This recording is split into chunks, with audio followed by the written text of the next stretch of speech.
Là, vous voyez, là, en condition. Voilà. Bonjour à toutes et à tous. Nous sommes dans les conditions du direct. Oui, vas-y. Voilà. Donc, bienvenue à toutes et à tous. Et comme je le disais, c'est un événement un petit peu atypique, hein, très clairement, puisque je crois que c'est la première fois que ça se fait sur Mulhouse. Alors, on m'a demandé pourquoi cet événement.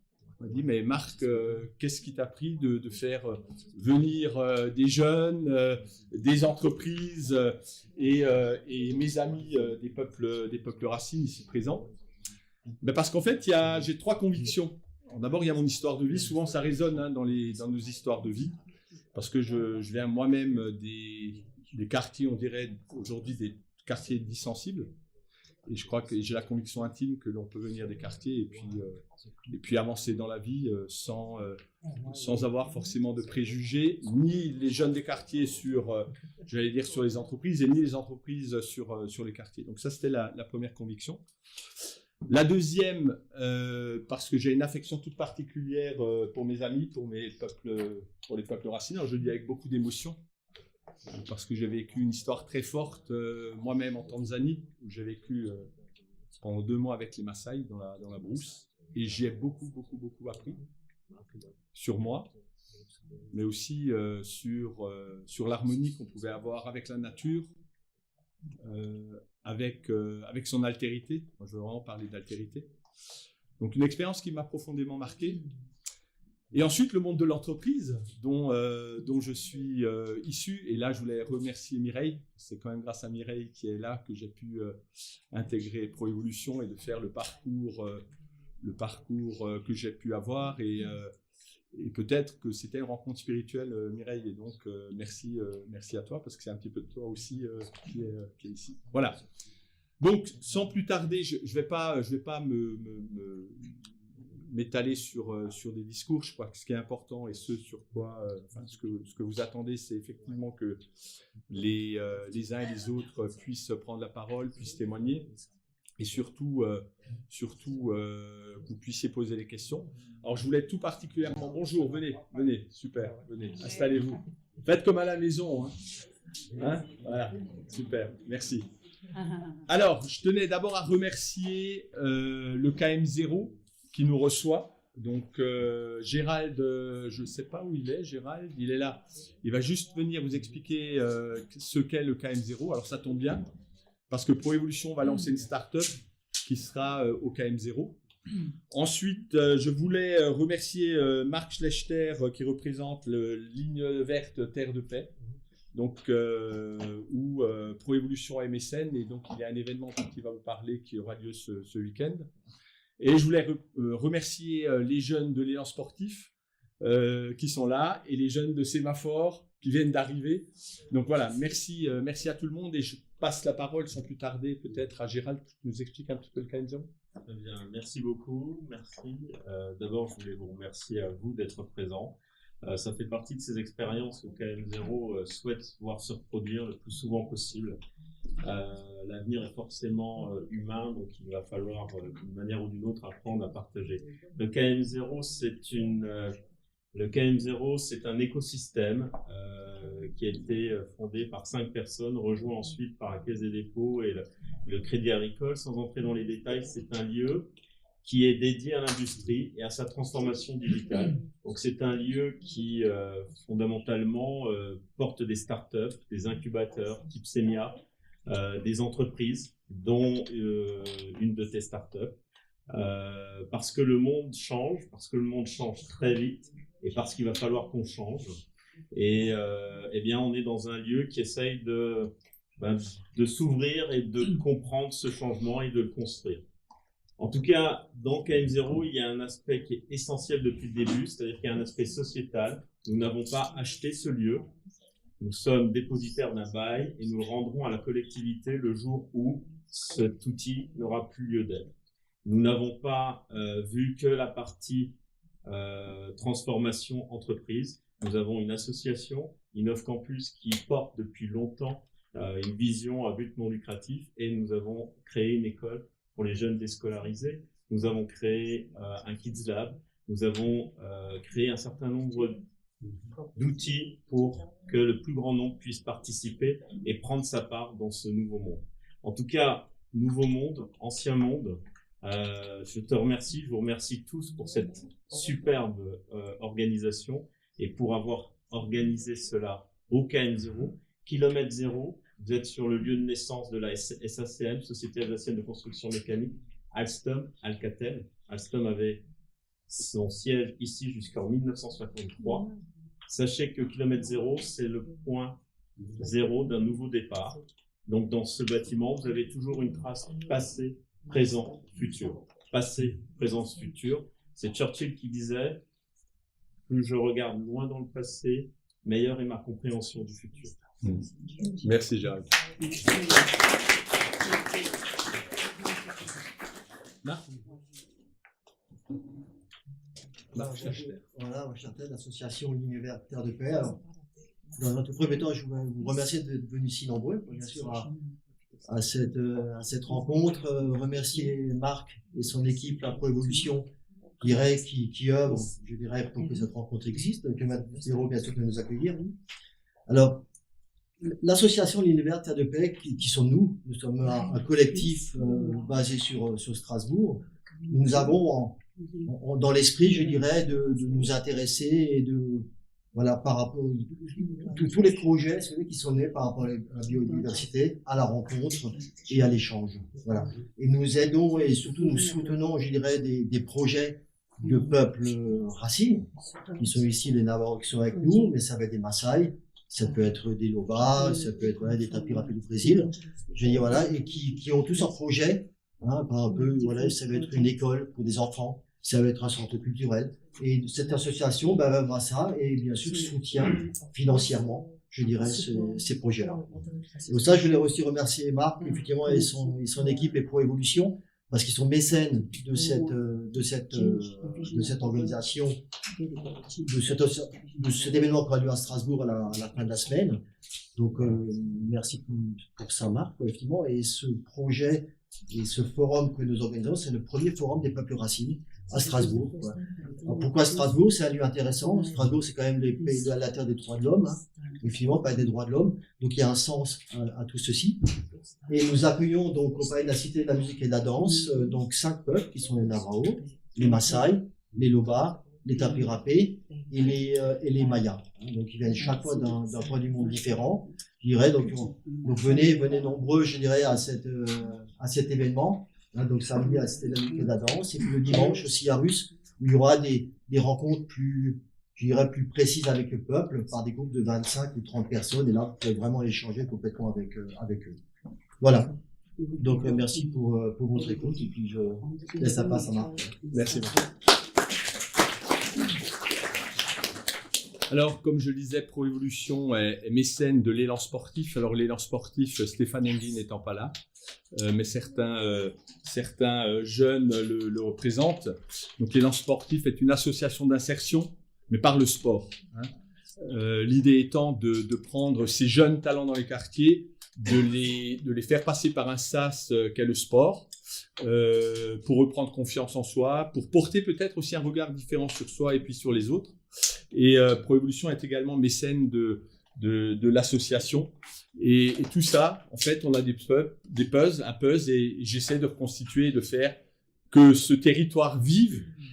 Et l'observation que j'ai pu faire dans le cadre de ma pratique de chef d'entreprise, c'est de me dire, on a des ressources, on a des demandes, donc là je suis plus dans une logique de territoire, et pour autant, la rencontre ne se fait pas. Alors je me suis dit, peut-être que l'entreprise est une tribu comme une autre, et qu'il est peut-être pertinent de s'intéresser à certaines bonnes pratiques observées chez nos amis Navajo. Je le dis par convention, tu vas expliquer un petit peu que ce n'est pas le bon terme. Et chez nos amis de quelle tribu tu es? Je suis de la tribu Pauvé. Oui. Je suis de Libreville, on peut dire au Gabon. Au Gabon. Oui, mais je suis représentant aussi chef de Pygmée. Je Voilà. suis issu d'une famille Pygmée. Ici d'une famille Pygmée. Donc je pense qu'on a beaucoup aussi à apprendre. Maintenant, je vais céder la parole à Lorenza. Lorenza, à toi. Merci. Et puis bonne réunion. Merci. Merci Marc, merci à tout le monde nous réceptionner en fait dans notre échange. Moi-même, je m'appelle Lorenza Garcia. J'ai rencontré les Dinés. En fait, on dit Navarro. Mais Navarro, c'est une appellation qui a été donnée par les Espagnols et eux se disent être les peuples de la terre. Donc les Dinés. Donc les Dinés veut dire le peuple. J'ai rencontré les Dinés donc en 1996. C'était au parc de la Villette à Paris. Et à cette époque-là, j'étais en train de préparer une exposition de peinture que je réalisais avec du sable.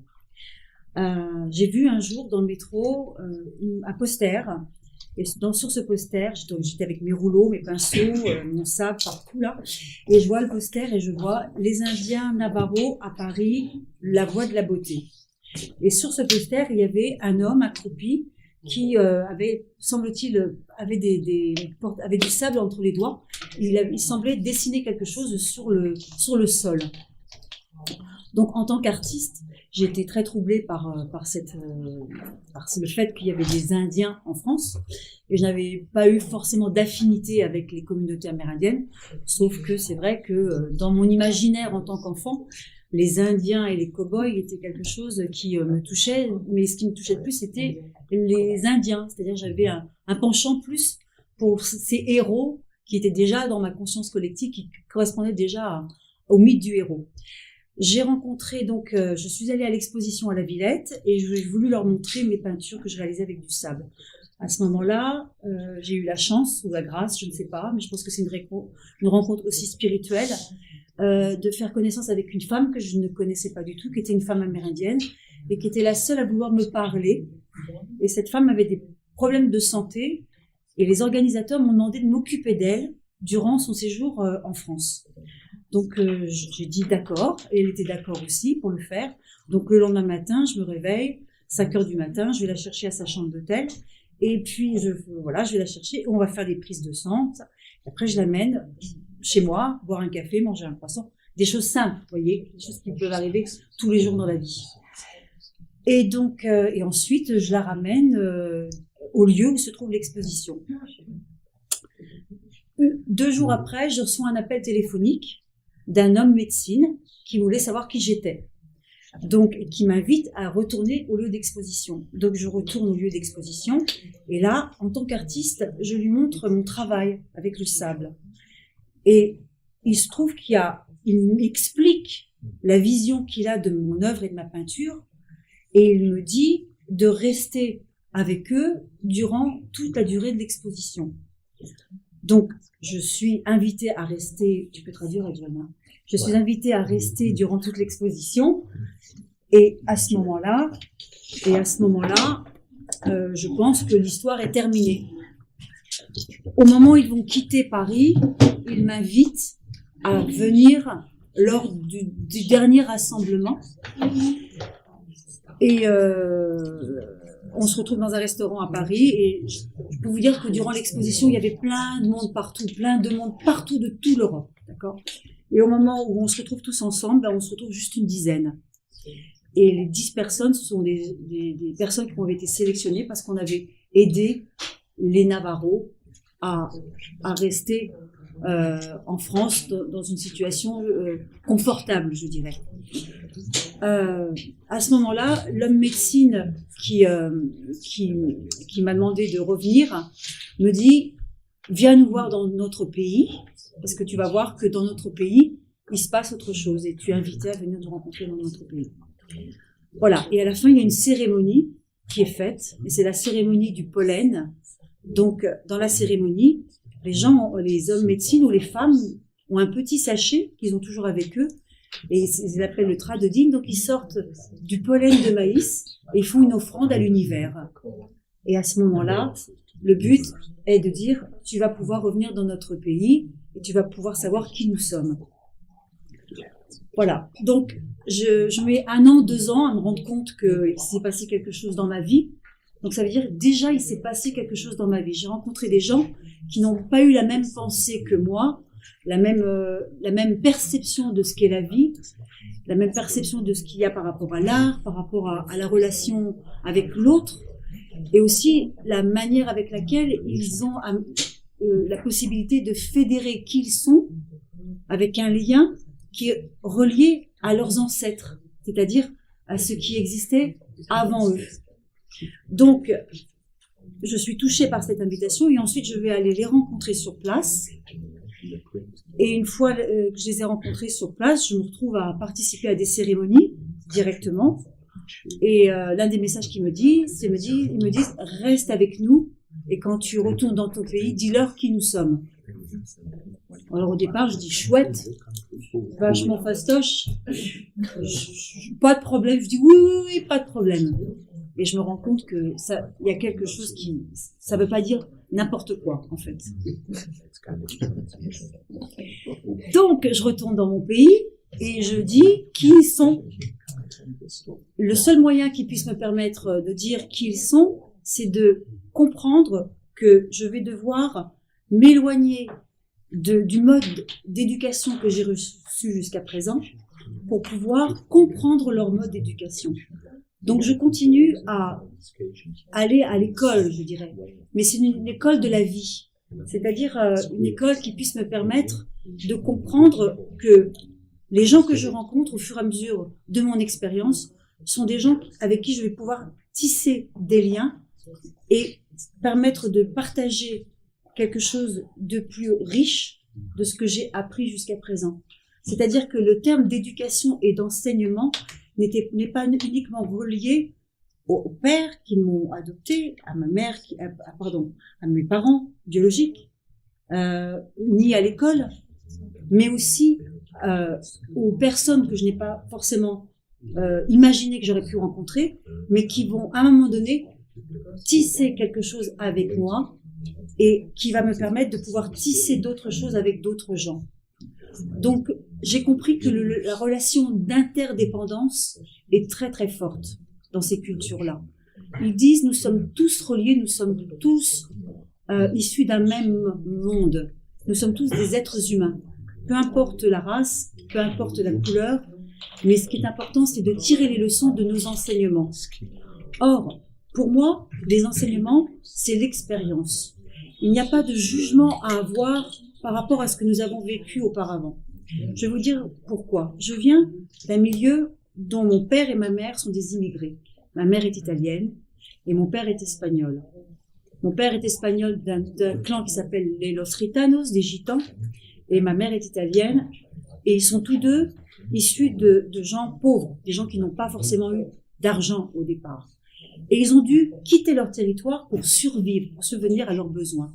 Les Espagnols, c'était sous le régime du franquisme, et les Italiens, c'était durant la Seconde Guerre mondiale, sous le régime de Mussolini. Donc, à ce moment-là, ils ont dû s'adapter à quelque chose qui n'était pas issu de leur origine. Mais leur adaptation a été pour eux une ouverture qui leur a permis de comprendre comment nous pouvions percevoir le monde autrement, peu importe la culture, peu importe le pays d'accueil, mais surtout aussi comprendre les transitions qui pouvaient nous permettre à chacun d'entre nous, c'est-à-dire mes parents et moi aujourd'hui, de comprendre que nous sommes tous des passerelles. Et les passerelles que nous sommes sont là pour préserver le vivant. Et le vivant, pour les peuples racines, c'est le lien avec la nature. C'est-à-dire que plus nous sommes en lien avec nous-mêmes, dans notre nature de qui nous sommes, peu importe l'origine, plus nous pouvons fédérer quelque chose de plus pour la vie d'aujourd'hui et la vie de demain. Les dîners, les peuples racines disent qu'ils portent une vision qui ne sont pas sur le moyen terme, mais sur le long terme, c'est-à-dire jusqu'à 7 générations à venir. Ils ont une vision des nouvelles générations. Et moi, je n'avais jamais appris ça auparavant, avant.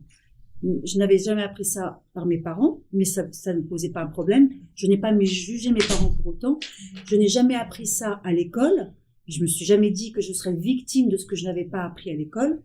Mais j'ai remonté mes manches et j'ai dit oui à l'invitation. C'est-à-dire lorsque eux m'ont dit viens nous voir, nous allons pouvoir faire quelque chose ensemble.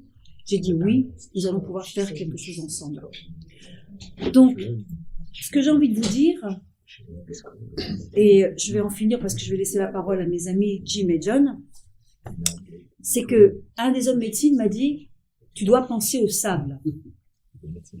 Et lorsque j'ai quitté Paris pour aller à un moment donné vivre à La Rochelle, parce que j'ai dû déménager, j'ai travaillé avec 80 femmes en insertion. C'est-à-dire 80 femmes qui pendant 4-5 ans n'avaient pas de travail. Et c'est vrai que dans notre société, quand nous n'avons pas de travail, nous n'avons plus de lien social. Et la sociabilité est un lien qui nous permet d'exister. C'est-à-dire sans lien social, il est difficile d'exister. Et la sociabilité est le simple fait de dire « je ne sais pas qui tu es, mais je vais avoir l'intelligence nécessaire pour écouter ce que tu peux me transmettre. » Donc il y a une confiance qui doit se tisser. Ces 80 femmes en insertion, avec qui j'ai travaillé pendant 6 mois pour la ville de La Rochelle, parce que j'étais commanditée par le maire de La Rochelle pour pouvoir actualiser la culture, ce qu'était la culture pour La Rochelle. Et La Rochelle, les adjectifs de La Rochelle, c'est belle et généreuse. Et un des mots qui fédère la culture d'inné, c'est la beauté. Donc, l'idée de la beauté était associée pour La Rochelle à la générosité. Et l'idée de la générosité était reliée au fait que, peu importe les expériences que nous vivons, si le cœur parle, si nous avons envie de faire les choses, même si nous ne savons pas comment le faire, il faut y aller pour le faire. Et la seule manière de pouvoir y aller, c'est d'avoir un cœur qui bat la chamade et qui dit, peu importe l'expérience, à un moment donné, je vais y aller. Donc, ces 80 femmes en insertion ont travaillé avec les outils que je leur ai donnés, qui étaient le sable, et qui étaient aussi les outils que m'avait donné l'homme médecine. Et ces femmes en insertion, pendant 6 mois, ont eu le privilège d'exister malgré la chape sociale qui avait été touchée dans leur existence, dans leur intime, parce qu'elles pensaient que jamais plus elles ne pourraient exister. Vous voyez ? Donc, ces femmes ont existé par l'art, parce que je suis artiste, et aussi par une philosophie qui était reliée à la rencontre que j'avais faite avec les dîners. Donc, j'avais déjà tissé le lien entre ma rencontre avec eux, entre ce qu'ils m'avaient demandé de faire, et aussi avec ce que je devais faire pour ces femmes qui étaient en demande de devenir, en demande d'exister, en demande de pouvoir être quelque part, avoir une reconnaissance par rapport à leur travail. Donc tout leur travail a été vu dans les rues de La Rochelle. Tout d'un coup, elles se sont levées un matin et tout ce qu'elles avaient dessiné sur les murs, sur les cabanes, parce qu'on avait construit des cabanes, tout leur travail était dans la rue. Et tout d'un coup, la part d'elles-mêmes était le reflet de leur travail. Et il y a une résonance. Et elles ont été reconnues par l'ensemble de la communauté de La Rochelle. C'est-à-dire 6000 personnes. Donc ça veut dire que 6000 personnes ont à mon vue le travail de ces femmes qui n'avaient pas travaillé pendant 4 ans et qui pensaient ne plus exister. Certaines femmes ne savaient pas lire, ne savaient pas écrire, avaient subi des violences, avaient subi des maltraitances, avaient subi des tas de choses que vous pouvez peut-être imaginer ou ne pas imaginer. Mais il y a un moment donné dans leur vie, elles ont dit oui. Oui à l'espoir, oui à la beauté, oui à la générosité. Et les dîners portent la beauté en eux à travers un mot qui s'appelle Ojo. Et Ojo, c'est ce dont pourquoi ils existent sur Terre. Un de ce pourquoi ils existent sur Terre. Mais ils vont pouvoir vous l'expliquer. Voilà. Merci Lorenza.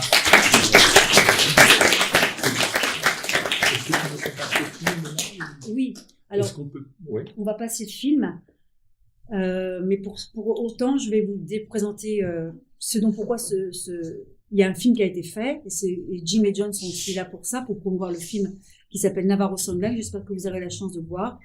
Et donc je vais vous présenter les 2 acteurs. Quand je dis acteurs, c'est pas juste des acteurs de cinéma, c'est des personnes qui ont un rôle important au sein de leur communauté. Ils viennent ici pour fédérer leur propre histoire. Et ils viennent aussi parce qu'ils ont ouvert leur cœur pour partager qui ils sont à un grand monde, un plus grand monde, à un large public. Et donc le film est aussi un autre outil qui nous permet à nous de comprendre ce qu'est la place des peuples premiers au sein de nos sociétés occidentales. Donc, John Yazzie est là, il vous expliquera, il est habillé en habit traditionnel, et donc il vous expliquera d'où il vient, mais il a la science infuse, c'est un intellectuel, il a la possibilité de retenir des dates, des jours, des nombres de personnes, et donc c'est un historien. Il connaît beaucoup de choses, il continue à apprendre sur sa propre culture, mais si vous lui posez aussi une question sur la culture de la France, il est aussi capable de vous la dire, hein, plus que moi. Donc c'est pour ça que je dis c'est un grand intellectuel. Il a entendu quand tu disais Mussolini, il dit oui, je connais l'histoire de Mussolini. Voilà. Quand je lui ai raconté mon histoire, il m'a dit oui, je sais que Mussolini, de telle date à telle date, il a fait ça. Et moi, j'ai dit, je sais pas si je sais ça. Et Jim Harrison, et non pas Jim Morrison. Parce qu'un jour, on a fait venir avec Navarro France Jim Harrison, et sur les grandes affiches, il y avait marqué Jim Morrison. Et Jim Harrison, qui est un être fabuleux aussi, c'est un homme qui est très connu dans le monde de l'art. Il est porte-parole de l'art des bijoux Navarro. Mais Navarro, mais aussi d'autres tribus amérindiennes, parce que son histoire a fait qu'il a su aussi croiser, syncrétiser les rencontres qui lui ont permis de fédérer son art et aussi sa parole. C'est-à-dire à travers son art, il continue à nourrir ses origines, mais aussi à nourrir aussi les croisements de vie qui lui ont permis d'exister. Et ce qui est vraiment extraordinaire pour l'avoir partagé avec en Afrique, hein, et notre ami pourra le confirmer, c'est que finalement on sait qu'on est tous interconnectés, sans le savoir, et que les racines sont les mêmes, quelles que soient, tu le disais Lorenza, notre couleur de peau, nos croyances, voilà, on est tous interconnectés. C'est un petit peu aussi le message qu'on voulait faire passer là. Bien sûr. Et c'était le message, on est interconnectés entre les jeunes et les moins jeunes, entre les entreprises, les quartiers, etc. Voilà. On passe le film. Le film. Alors on va peut-être éteindre, si on peut éteindre. Alors désolé pour la qualité du son. Je sais pas si on peut-être juste écarter. Non, c'est parti du film. C'est parti du film. Ouais, c'est ça. On rentre dans les conditions du dialecte. Hein. Moi, je reprends parce que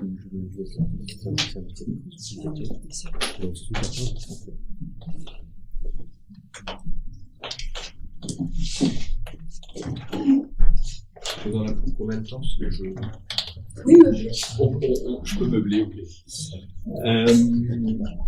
Si tu veux juste nous parler un petit peu de toi, de ta communauté. Oui. 2 minutes, tu peux parler? C'est possible? Ouais, un petit peu au Gabon, voilà. Bien, bonjour à tout le monde.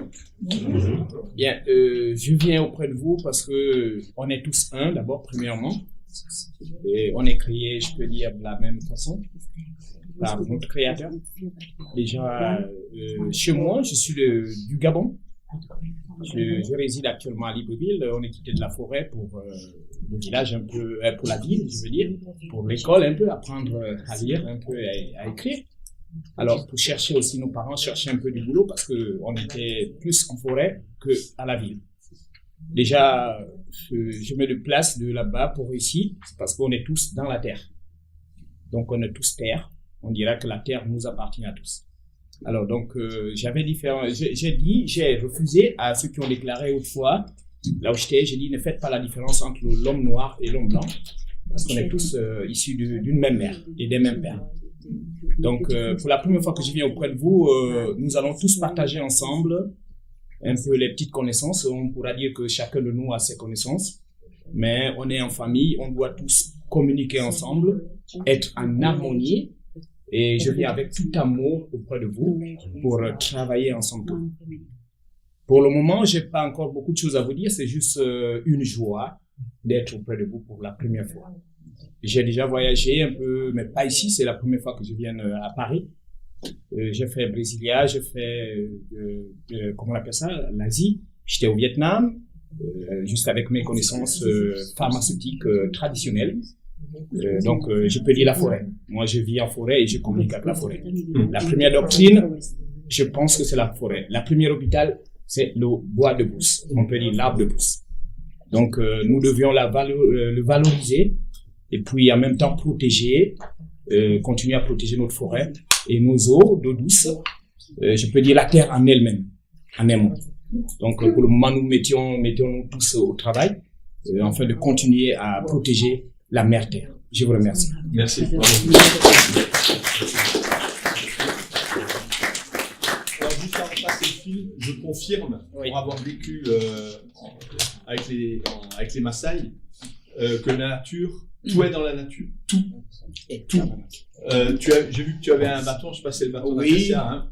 Oui, c'est une racine. racine. Voilà. Donc, qui permet de se brosser les dents, qui a cette prise, il y a tout dans la nature. Il y a tout. J'ai pas utilisé un médicament, sauf le médicament contre le paludisme.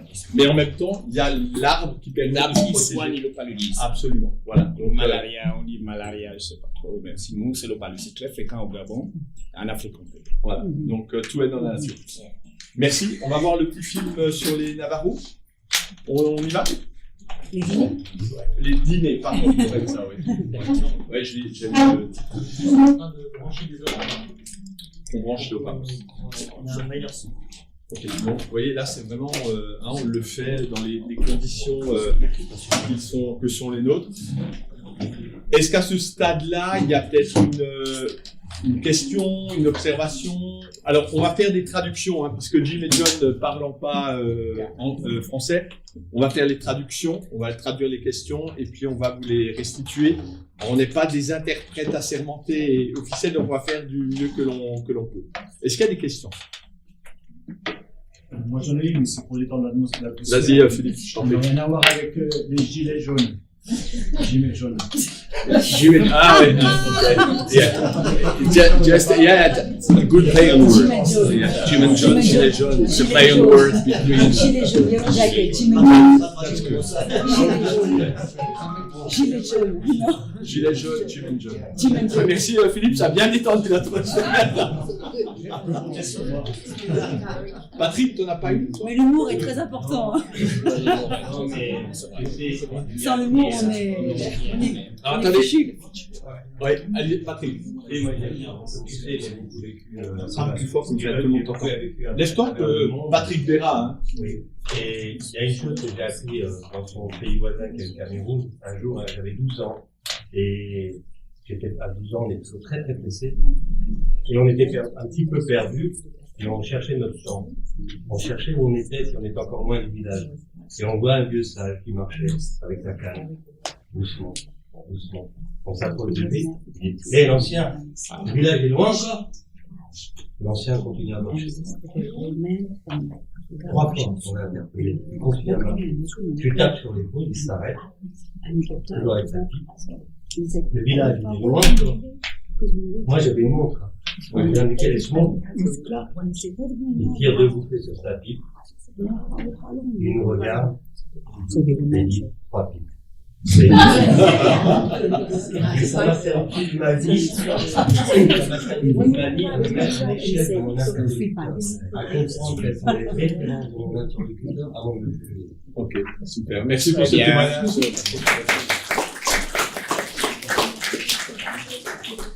On y va?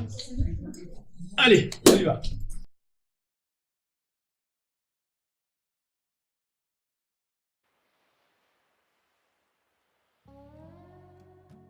Le peuple navarro, les Dinais, habite une réserve qui s'étend aujourd'hui sur 69 000 km², sur 3 États du sud-ouest des États-Unis, l'Arizona, l'Utah et le Nouveau-Mexique. Située entre 4 montagnes sacrées, chacune représentant un point cardinal, la population s'estime à 300 000 âmes. La langue navarro est une langue ancienne, appelée Atapascan. Quoique principalement utilisée lors des cérémonies religieuses, elle est couramment parlée par de nombreux Amérindiens navarros, même si l'anglais est fortement ancré. Les traditions orales reposent sur des chants, des prières et des récits que les anciens détiennent encore. Les Navarros se divisent en plus de 50 groupes et leur mode de filiation est transmis par les femmes. La spiritualité navarro est fondée sur le culte de la nature et de son harmonie appelée l'ozo. L'état d'ozo est lié à la santé, la beauté, l'ordre et l'harmonie. Le malade est alors considéré par les Navarros comme celui qui a rompu cet équilibre. Le chiffre 4 revêt un caractère particulier.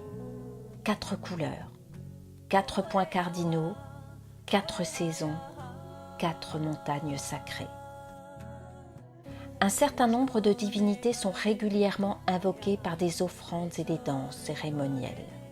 Chaque aspect de la culture navarro s'appuie sur un profond respect de la nature.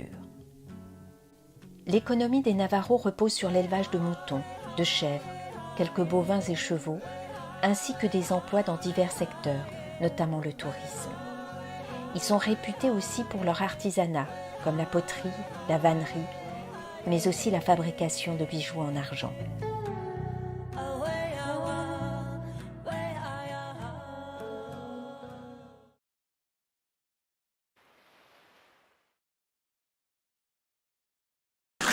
Moi, ça me touche toujours, hein, ces films-là, vraiment, ça me... beaucoup d'émotions. Ça résonne vraiment très fort. Et, bon, ça ramène à ce que j'ai vécu.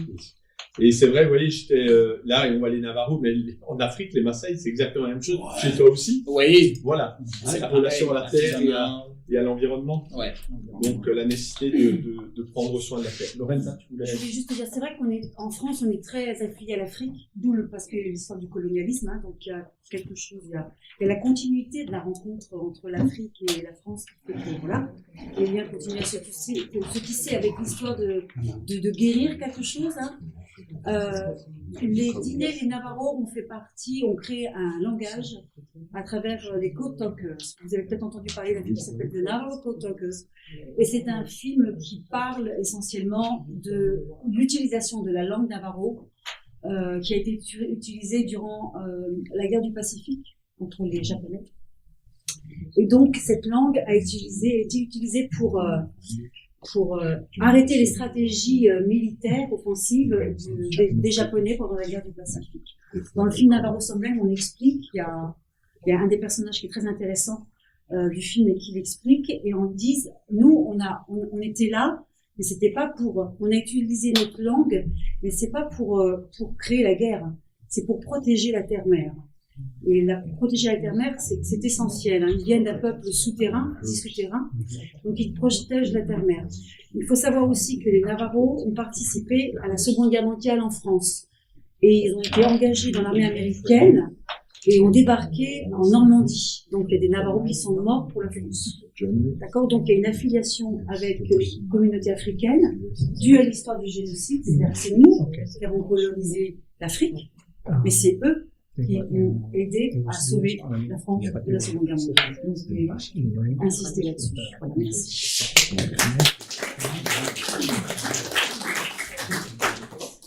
Alors, ce qui serait intéressant de savoir, Lorenza, et on peut après poser la question à Jim et John, c'est aujourd'hui comment les... J'adore, ça tourne, j'adore. Voilà, c'est le suivant. J'adore.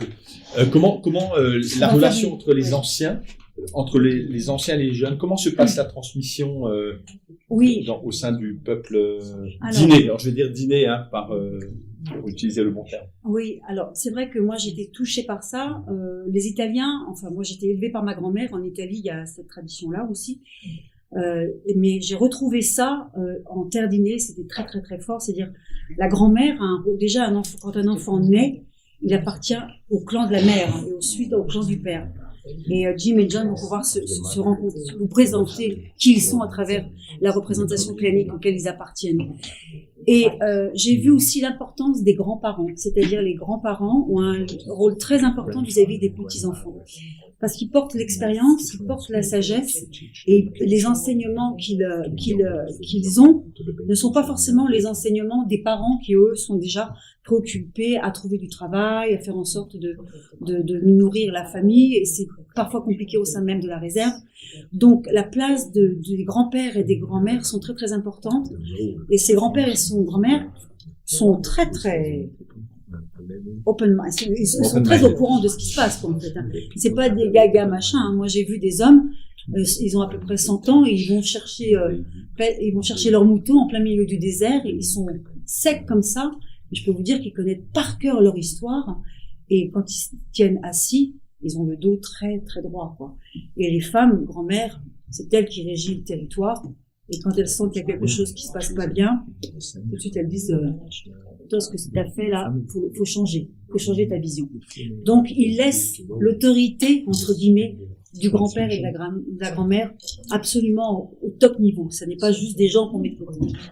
Donc il y a une vraie place des anciens.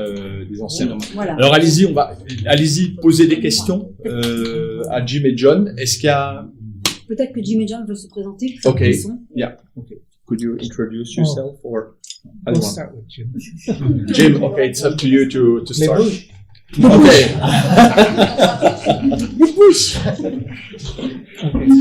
Just introduce. Yeah. Introduce slowly and I try to Bonjour.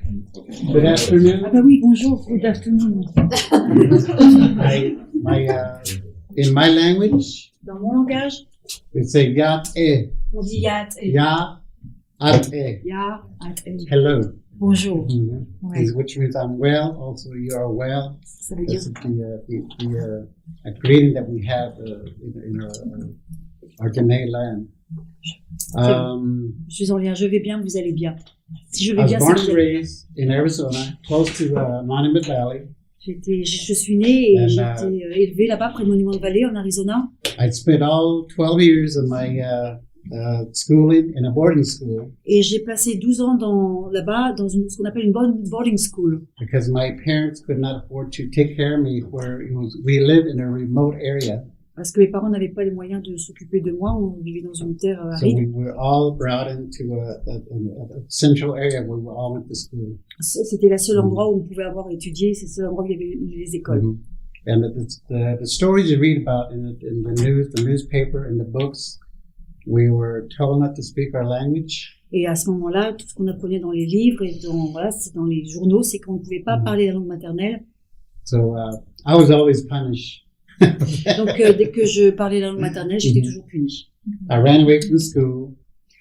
I don't know how many times, but I managed to make good friends. Bon, je sais pas, moi j'ai quand même réussi à trouver des amis. Voilà, il fallait que je m'adapte, mais bon, voilà, je me suis fait malgré tout des amis. I was very fortunate that I had a scholarship to go to university after high school. Et j'ai eu la chance de pouvoir aller à l'université après les So I went to university in my home state in Albuquerque, University of New Mexico. Et je suis allée à l'université de mon état au Nouveau-Mexique, qui sont des universités pour les peuples amérindiens. And then my best friend from high school, they live in another city, and they invited me to come down and visit them. Et un jour, un de mes amis de mon ancienne école, mon meilleur ami, m'a demandé d'aller lui rendre visite. And his father was from a different tribe, and he was very, very well-known artist. Et son père était d'une autre tribu, il était un artiste très très connu.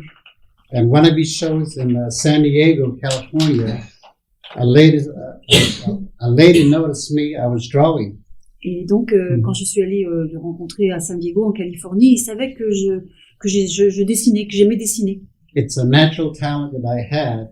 C'est un naturel talent que j'ai. And I did not know the lady I was talking to was a director of Native American Studies at the University of San Diego, California. Et je savais pas que cette personne avec qui je parlais, cette femme, était directrice de l'université de San Diego de Californie.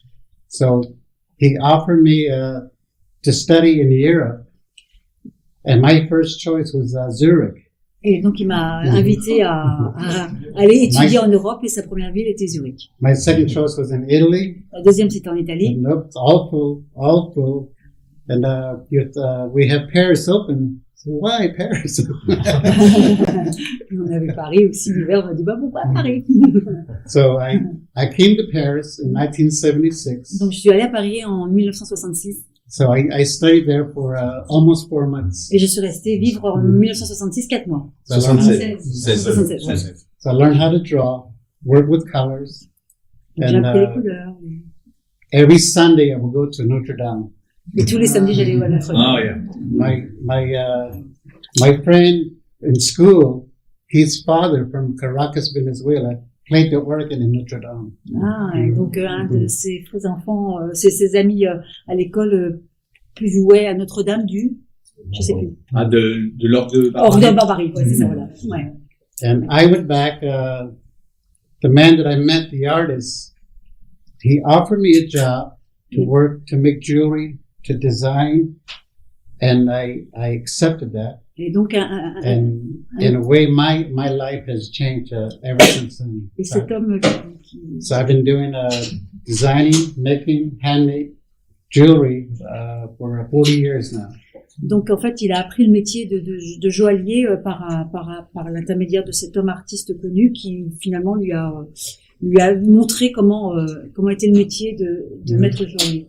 So as of today, I have been an inspiration to a lot of young folks because of my success. Et donc aujourd'hui, j'inspire beaucoup de jeunes générations parce que j'ai réussi. I think mainly because I had a not too good of a background when I was younger. Et je pense que c'est vrai que je n'avais pas forcément beaucoup de bons résultats quand j'étais petit. But from the beginning, my work was like about making money. Mais au départ, ce que je voulais faire de l'argent, c'était pourquoi je voulais travailler, c'était pour me faire de l'argent. But there was something missing in my life, Mais il y avait quelque chose qui me manquait dans ma vie. and my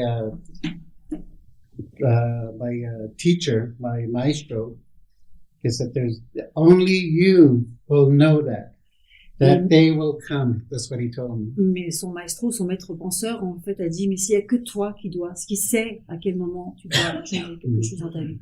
I see people successful, J'ai vu des gens qui avaient du succès dans content leur with vie, their life, but I was good at what I was doing, but I was not happy. mais j'étais bien avec ce que je faisais, j'arrivais tout à bien faire, je voyais des gens qui avaient du succès, mais à l'intérieur de moi, je sentais qu'il y avait quelque chose qui n'était pas joyeux.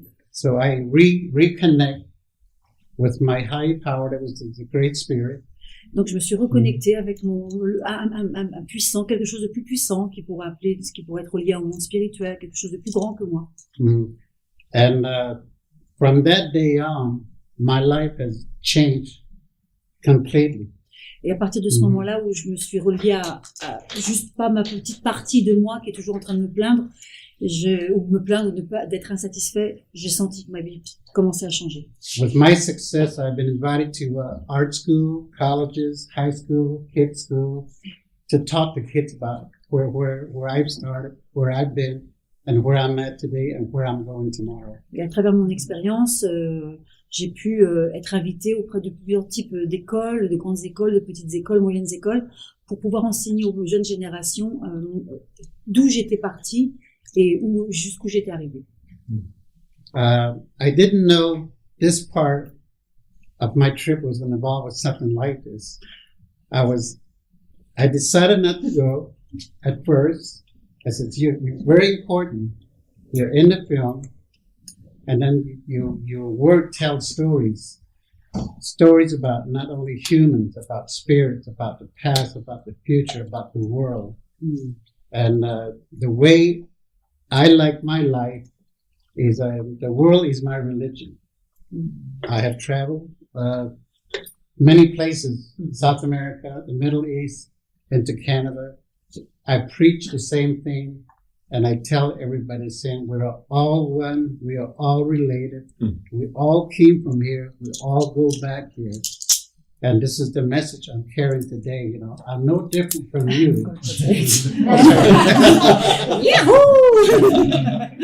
Donc au départ, c'est vrai que j'avais dit à Jim et John qu'il y avait ce forum qui allait arriver. On avait même parlé de faire venir des femmes, parce que dans le film, il y a des femmes.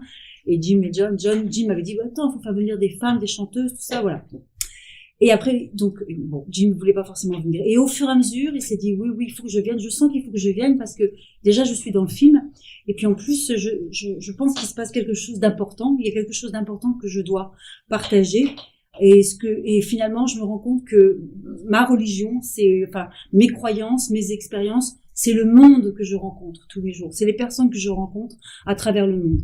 Mon travail me permet d'aller dans différents pays et je me rends compte que en partageant qui je suis, de par mon expérience et de ce que je fais de mon expérience, je me rends compte que je suis une valeur ajoutée à la vie des autres aussi, en fait. The choice I made that one day has changed my life completely. I mean more to my fans than myself because I bring them my spirit along with my work. And I could not change anything for the better. So I'm very clean with what I do. And I'm always looking forward to inspiring other people. And I think that's part of the reason why I'm here. Thank you. Thank you. Et donc, voilà. Je pense qu'à travers son témoignage, Jim nous dit que la reliance, d'être relié, c'est aussi comme, voilà, ce sont des gens qui sont, on connaît, les Dinés sont les Navarros, comme beaucoup d'autres tribus amérindiennes, ont connu le génocide. C'est-à-dire l'idée, c'est qu'ils devaient disparaître. Il faut savoir que quand on se sent misérable, il y a toujours un petit peu misérable. Il faut regarder l'histoire de nos origines, mais aussi l'histoire de d'autres peuples, pour savoir comment ils ont su rebondir, malgré le fait que, par exemple, pour les Dinés, il fallait qu'ils disparaissent. Tous les peuples premiers devaient disparaître aux États-Unis. Et aujourd'hui, ils sont les gardiens d'un message qui est très important, dont nous devons nous inspirer. Donc si cet événement existe aujourd'hui, c'est parce que nous faisons partie de ce changement. Et nous devons remonter nos manches pour pouvoir participer, même si on a peur. Ça fait sens, ça, hein, parce que ce soit tous ensemble, que ce soit dans nos entreprises, que ce soit chez les jeunes, on sent qu'on est dans cette fameuse transition. Et comme tu le disais, l'esprit humain voit d'abord les menaces plus que les opportunités, alors qu'il y a un terrain incroyable d'opportunités dans cette transformation. Jim. It's up to you now. You translate? Yes, please. Okay. My name is John Yazzie. Je m'appelle John Yazzie. I was born in Fort Defiance, Arizona. Je suis né en Fort Defiance, en Arizona. And I grew up in Tuba City. J'ai grandi à Tuba City. Kayenta, Arizona. Arizona. And a place called Sand Springs. Dans un endroit qui s'appelle Sand Springs. And I now live in Flagstaff, Arizona. Et maintenant, j'habite à Flagstaff, en Arizona. Okay. My clan is, I'm just going to say my two clans, but my mother's clan is Nakhaitana. Donc, il présente le nom du clan de sa maman. Which is a Mexican clan. Qui est un clan mexicain. And then my father's clan is the Luk'atana. Et mon father clan, le clan de mon père est Luk'atana. Which is the Reed clan. Qui est le Reed clan. Okay. So I would go to public school. Je suis allée à la school, public school, l'école publique. During the regular school season. Et durant school time. Le school time, oui. Le temps de l'école. And during the summertime, I would live with the grandparents. Et durant les vacances, je vivais avec mes grands-parents. So while living with the grandparents, that's where I learned some of the Navajo language and culture. Et c'est parce que je vivais avec mes grands-parents que j'ai appris ma culture. And I was mainly a sheep herder. Et j'étais gardien de moutons. Cowboy. J'étais un peu cow-boy, gardien des chevaux. Dryland farmer. Et j'étais aussi fermier. And so I did that. I had interest in being a cowboy at one time, a rodeo rider. Hey, no way. J'ai même fait du rodeo. It's not possible. Dans ma vie. But working with cattle and branding, the pay was very, very bad. Mais travailler dans les champs, enfin, dans ces fermes comme ça qui étaient ce qu'on appelle des dry farms, c'est-à-dire des fermes sèches, il n'y a pas d'eau. C'était très très très dur et on était très très peu payés. On n'était pas payés en fait, donc c'était pauvre, misérable. But also growing up in that environment, there was a lot of alcoholism as well. Et à ce moment-là, dans le territoire, il y avait des problèmes d'alcoolisme. And so from that, I learned not to drink or take drugs. Et j'ai compris qu'il y avait un équilibre à trouver à l'intérieur de moi et de ne pas prendre de la drogue et de l'alcool, c'était le meilleur pour moi. And my first personal passion was history. Et ma première passion, c'était l'histoire. mainly World War II. et essentiellement la Seconde Guerre mondiale. So, and then later on, I got a chance to go to Europe to study introductory architecture. Et à ce moment-là, j'ai eu la chance de pouvoir aller en Europe pour étudier l'architecture. And I was still in high school at this time. Et j'étais en high school, c'est lycée. Upper grade schools. Voilà. So I was part of a student program, and I went to London, Et je suis allée à Londres, Amsterdam, Amsterdam, Paris, Paris, Madrid, Spain, Espagne, and Rome Madrid et Rome, in June of 1977. en juin 1987. And that, 1917. 76. 1977. 77. Yeah. 77. Okay. But that gave me a different perspective, Mais ça m'a permis d'avoir différentes visions, en fait, more like cultural history. about l'histoire, la culture et l'histoire. To look at, history in a different way. De regarder, de comprendre l'histoire sous un autre angle. I graduated high school later, J'ai eu mon diplôme ensuite. and I tried some college, J'ai essayé d'aller au collège, but I had no money. mais j'avais pas d'argent. So I joined the United States Marine Corps, Donc je me suis engagée dans l'armée marine, dans l'armée Marine Corps. got money for college, and got a degree in forestry from Northern Arizona University, Et qui m'a permis d'avoir un diplôme à l'université d'Arizona. and worked with the Forest Service for 20 Et years. j'ai travaillé pour le service US Force pour 20 ans. But in that Pendant 20 ans. time period, I still had this interest in history, Et j'étais toujours intéressée par l'histoire, même durant ces moments-là. cultural change, Culture, les changes culturels. because I could see that the elders that I grew up with were, the way they thought and behaved was no longer, it was passing away. Parce que je sentais qu'il y avait une part de ma culture qui peut-être serait amenée à disparaître lorsque les anciens disparaîtraient. So I tried to learn to explain, what it was about the culture that I tried to understand the culture so I could explain it to other people. Donc c'est pour ça que de me persuader à comprendre d'où je venais et ce que voulait dire le mot culture me permettait de pouvoir échanger avec le reste des autres personnes. And so I do that. That's one of the Donc things c'est I ce do. que je fais. Quand je suis là-bas, je fais des conférences autour de ma culture et essentially for we know a lot of things about Navajo talkers too, right?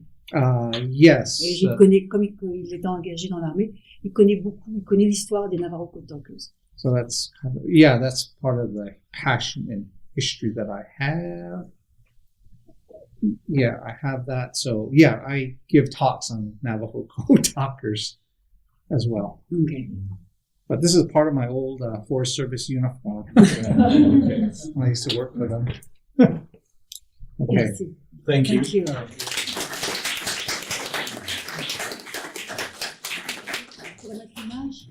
On pourrait mettre l'image. Peut-être l'image. On peut mettre une image. Est-ce qu'il y a des questions? Ouais. Yeah. I don't know. Pardon. Est-ce qu'il y a des questions à ce stade-là, Jean? Oui, j'aimerais.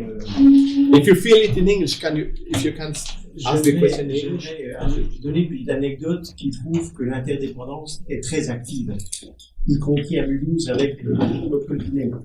Il y a bien des années de cela, le maire de Mulhouse avait demandé de créer une structure d'insertion qui s'appelle sémaphore. Et en fait, ce mot sémaphore a été créé, le mot veut dire en lui-même porteur de lumière. Et lorsque nous avons cherché le nom de cette structure, j'avais lu des articles sur le peuple navajo. Et dans tout ce que j'avais étudié, c'est le seul peuple qui mettait en évidence d'une manière aussi forte la notion de beauté, de bien-être, de santé, d'équilibre Et pour moi, c'était essentiel de pouvoir approcher les jeunes que nous prenions en charge, non seulement sur l'approche insertion habituelle, mais sur la dimension bien-être, se découvrir en soi-même pour favoriser l'ouverture du cœur.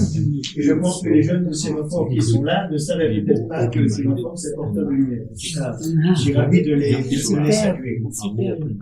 Alors au-delà de ça, permettez-moi de prolonger la question, parce que tout le sens que ce peuple navarro porte aussi bien, comment pouvons-nous le tisser en lien actif avec les jeunes que nous avons en charge? Lorsqu'un jeune aujourd'hui se positionne par rapport à la société, sa première chose c'est de se dire il faut que je gagne de l'argent sinon je m'en sors pas. Et c'est une préoccupation importante et réelle. Par contre, je pense aussi que à travers l'art, à travers la musique, à travers le dessin, à travers le beau témoignage que vous avez donné, on a la capacité d'aller vers les autres d'une manière beaucoup plus globale, d'une manière beaucoup plus ouverte. Voilà, donc excusez-moi d'avoir été un peu long, mais je veux surtout vous remercier d'avoir été à l'origine de ce beau sémaphore. Je comprends. Okay. Je comprends. So, Je comprends. Which kind of advice could you give to go over the young? Ce que je vais pouvoir dire, et après je laisserai la parole à Jim et Which à kind John. of advice could you give to go Voilà. on the young generation? Et alors, il n'y a pas que ça, parce que la seule chose que je pourrais dire, et après Jim et John pourront en parler, c'est la chose qui m'a inspiré le plus, c'est le mot ojo. Et le ojo, et ce dont pourquoi les dîners, c'est une des histoires de ce dont pourquoi les dîners sont venus sur Terre. Et vous allez voir que tous les adjectifs, ils ont réussi en un mot à rassembler tous ces adjectifs. Et nous, on a eu tendance à séparer les choses. Vous voyez, moi, je suis qu'en tant qu'artiste, si j'étais chanteuse, je pouvais pas être peintre. Et si j'étais peintre, je pouvais pas chanter. Et si je chantais, je pouvais pas être architecte. Donc, j'étais complètement... J'avais la sensation d'être dans une société qui me sclérosait, qui m'enfermait plus que le reste. J'ai juste rebondi. Alors, c'est très intéressant si on fait la corrélation avec le monde des entreprises, l'emploi. C'est-à-dire que aujourd'hui, on a tendance à mettre des gens dans des cases. Et pour parler au monde des entreprises, quand on cherche un ingénieur, c'est un ingénieur mécanicien, etc. Or, on sait aujourd'hui et dès à présent que c'est effectivement l'agilité, les soft skills qui vont permettre et cette adaptabilité qui va permettre de passer d'une case à l'autre. Donc, c'est très intéressant le parallèle que tu fais et l'ouverture du mot ozo, qui est de dire finalement, on peut passer d'un environnement à un autre et d'un emploi à un autre, sans être focusé sur une expérience ou une expertise. Donc ça, c'est le message que je souhaiterais faire passer aux entrepreneurs, aux chefs d'entreprise ici, ainsi qu'aux jeunes. C'est pas parce qu'on a été formé dans un environnement que on peut pas aller d'un environnement à un autre. Voilà. C'est un petit peu le message et le terme de Zoom. Maintenant, on va juste répondre à la question de Jean. Je remind the question. Okay. Would you please answer? You translate? This is going to be I think you wanted a short translation, a quick. Donc, je vais vous traduire. The main thing for the young people is that there's a creator. Pour les nouvelles générations, il y a la notion, dans la communauté, il y a le créateur, ce qu'on appelle le créateur. That wants us to treat everybody kind. Et le créateur veut que nous puissions traiter tout le monde d'une manière bienveillante. Be kind to yourself. Soyez bienveillant vis-à-vis de vous-même. Be kind to your family. Soyez bienveillant vis-à-vis de vos familles. Be kind to your community. Soyez bienveillant vis-à-vis de votre communauté. And that's part of our circle of life. Et c'est ce qui est the main objective. Ce qu'on appelle le cercle de la vie, le cercle de la vie. But nature comes into this because nature has its own cycle of life to interact with. Alors, mais la nature, elle est dans ce processus parce qu'elle est déjà, la nature, quand on regarde les 4 saisons, par exemple, elle est déjà dans cette notion de renouvellement et de cercle relié à la vie. And if we damage that, we damage our circle of life. Et si nous créons de déséquilibre dans cette réalité, nous créerons de déséquilibre dans notre vie. Thank you. Okay, thank you. Ce sont les grands-parents qui transmettent ça aux jeunes. Are there the grandparents who transmit that to kids? Yeah, some grandparents, family, And school now, because Jim said that other kids. When I was in a boarding school, j'étais à la boarding that school. was to run more like you're authorized to do that. You had to go to these boarding schools, even though we have public schools. Voilà. Mais quand j'allais à boarding school, j'étais obligée d'aller boarding school. Il faut savoir que les boarding schools, ce sont des écoles qui étaient au sein des réserves et qui étaient financièrement, l'argent venait du gouvernement fédéral. Donc ils étaient obligés d'apprendre l'histoire des États-Unis, mais pas leur histoire. So we had no language that was taught in school in our language. Donc on n'avait pas The de langue stories. maternelle, pas d'histoire. Dancing, the singing, Pas everything. possible de savoir comment danser, comment chanter, ce que ça voulait dire. So I thought it was the only way of life going about so I can go about my business in life. Et c'est pour ça que je pensais que après cet type d'enseignement, je devrais aller travailler pour gagner de l'argent. So when I started my work, Quand j'ai commencé à travailler, I kept my work away from my boys. et j'ai commencé à travailler pour mes enfants. And I told my boys, do not do my work until you get your college degree, thinking that was the right thing to do. Et donc j'ai dit à mes enfants, tu peux prendre tous les diplômes que tu veux, mais pense surtout à ce que tu veux faire en fait de ta vie. So as of today, my boys, they speak very little Navajo. Alors ce qui se passe, c'est que mes enfants parlent un petit peu Navajo, pas beaucoup. So now today, they've reintroduced into the curriculum, into Navajo school, to teach the young kids to speak their own language, write their own language, learn the songs, learn the ways of the Navajo. Mais maintenant, comme ils ont cette conscience que notre culture est très importante, ils font en sorte que leurs propres enfants puissent réintroduire les enseignements des anciens, parce que il y a une conscience que de s'éloigner de cela, nous nous éloignons du lien intergénérationnel, mais du lien de l'interdépendance. So we have kids that speak Navajo and English very fluently. Donc maintenant, il y a des nouvelles générations qui commencent à reparler la langue maternelle et qui sont entre tradition et modernité. C'est-à-dire qu'ils savent comment interagir entre la tradition et le monde moderne qu'on nous impose presque. This is to bring a better understanding of who they really are, so they can identify with themselves, where they come from, where they've been, as a way of respecting their elders, and a way of going into the future, knowing that, this was the original way, the proper way, a respectful way. So you have a better understanding where you came from. That's very, very, very important. Et donc Jim dit que c'est très très important dans les enseignements, c'est de faire comprendre aux enfants qu'ils doivent savoir d'où ils viennent pour savoir comment ils vont pouvoir participer à un meilleur devenir vis-à-vis de eux-mêmes, vis-à-vis de leur communauté. Mais ne pas savoir d'où l'on vient, c'est savoir comment on va pouvoir continuer notre vie avec bienveillance, comme disait Jim et John, au niveau de la bienveillance et au niveau de la relation d'interdépendance. Et donc le sens. En fait, on parle du sens. C'est d'où je viens pour être ce que je suis et pour aller pour donner un sens à ma vie et pas seulement être dans ces valeurs, on va dire, de surconsommation et mercantile qui est de consommer, de gagner de l'argent, mais aussi pourquoi. Qu'est-ce que je sers finalement de plus grand que moi et dans la communauté qui est la communauté finalement humaine, parce que je vois que tu acquiesces aussi et c'est là aussi ça résonne. Oui, ça parle. C'est juste pour dire à tout le monde que nous, dans notre culture traditionnelle gabonaise, chez les Pygmées, je dirais que nous, on a appris à nos enfants, déjà nous, on a appris avec nos grands-parents, à respecter le père et la mère. Et déjà, c'est important de toujours, tu as un mot en français, 2 mots en langue, parce que c'est important de montrer, d'enseigner les enfants la langue, parce que demain après-demain, nous allons suivre nos parents. Et eux aussi, les enfants là, doivent aussi faire comme nous. Donc c'est vraiment important. Moi, j'apprends mon enfant à attraper la machette, comment peut-être de pousser une herbe, là où on peut planter à manger. Parce que j'ai ma fille que j'ai surnommée Saba, Ramani, qui est en face de moi. Alors, celle-là, elle prépare, à 6 ans, elle prépare déjà, elle se prépare le riz, mettre le riz, doser de l'eau, l'huile. C'est l'enseignement. Ça, c'est d'abord la première des choses.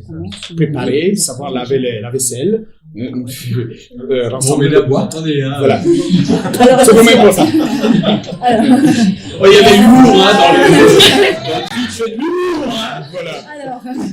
alors, je voudrais dire quelque chose quand même. Oui, allez-y. Par rapport à ce que tu dis, et je te remercie. Oui. Je voudrais dire quand même, les sociétés amérindiennes sont des sociétés originalement matrilinéaires. Ouais. D'accord, la femme n'a pas dû à se battre pour exister. De fait, elle a existé. Et nous, dans nos sociétés occidentales, nous sommes des sociétés patriarcales. C'est-à-dire que la lutte des classes s'est faite aussi par la révolution de la place de la femme. Donc, ce qui est important, c'est que quand on apprend les enseignements de ces peuples racines, ce n'est pas en termes de, on n'est pas en train de rétrograder, on n'est pas en train de dire vivez à l'ancienne parce que vous avez rien compris en fait. C'est une cohabitation avec ce que le monde d'aujourd'hui nous propose, sans être pour autant victime de n'importe quelle situation, qu'elle soit sociale, économique, raciale, peu importe. Ce qui est important, c'est de reprendre du courage. C'est retrouver un courage d'engagement et de charisme et de discipline pour se dire je vais là et je vais pas ailleurs et autrement. Et je vais tirer tous les outils qui me permettent d'aller là. Donc ne soyez jamais victime d'une situation. Ça, c'est très important. Les jeunes, est-ce que vous avez une question? Merci. Il y a une question Pardon. du chat. Pardon, une question de chat. Il y a 2 questions du chat d'un certain village. Donc la première, quelle est votre opinion dans le développement de la technologie numérique dans nos sociétés? Première question. C'est quoi la deuxième? Qu'est-ce qui surprend le plus nos invités quand ils sont en France, que ce soit en bien ou en mal? Pardon? Qu'est-ce qui surprend le plus vos invités en France, que ce soit en bien ou en mal? Okay. So the first question is, what do you think about the new technology